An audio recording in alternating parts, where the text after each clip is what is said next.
And the name Nell Hill. So Nell Hill was your grandmother. That was my maternal grandmother. Maternal grandmother. And when I opened up my shop originally, I called it the Gourmet Corner because it was all about, you know, cheeses and teas and biscuits. And I knew after a couple years I did not want to do that. But I needed to move, or I don't know if I didn't even know if I wanted to do that, but I knew I wanted to expand. I wanted to do other things that was starting to get boring.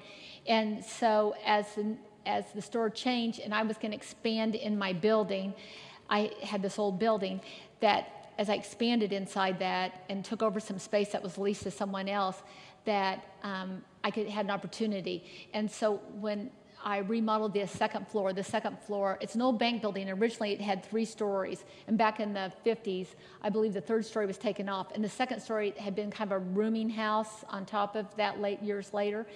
And the ceiling was caved in and everything, and so I saved up some money, remodeled that, and then that's when we kind of changed the name, and I called it Nell Hill's Above Gourmet Corner. That was, and then eventually dropped the Gourmet Corner when there wasn't any food left.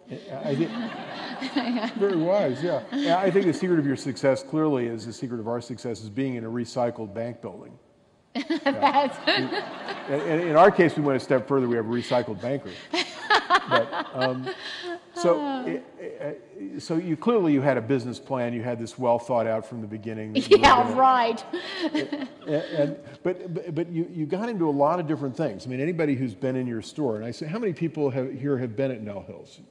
Okay, right. So we all know you've got the most incredible mix of things, different things, and you can't have a business plan to decide to do this. What is your focus? What is the thing that makes Nell Hill's distinctive? Well, I hope that what makes Nell Hill's distinctive is,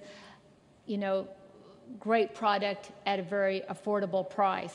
But also, we like it to be a little bit of a surprise when you come in, so we like to set sort of stages or movie sets, so to speak, or whatever, in different areas. And it's ever changing, and I love change.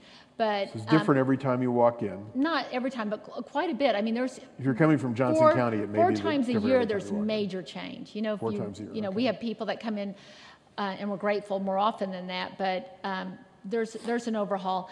But it's kind of like we go to get our inspiration. So there's many places you can get your inspirations. It can be on a trip, on a vacation, or it can be, mainly for me, it's at market.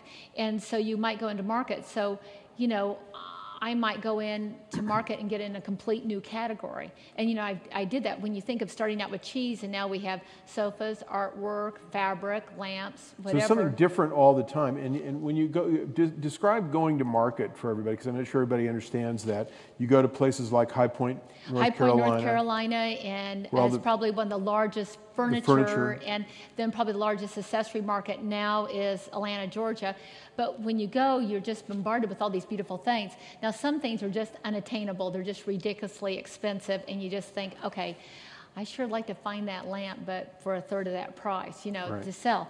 But you go. Now, my husband, probably about 10 years ago, I talked him into coming into business with me, and of course he would roll his eyes at how I do things and throw up his hands. And so when I went to market, he's a lawyer.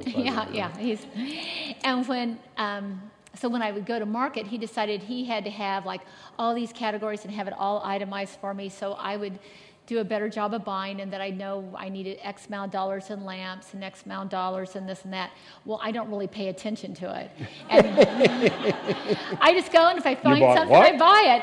And so to his dismay, he has just given up, and he doesn't give me any information when I go to market now. He just please don't buy too much.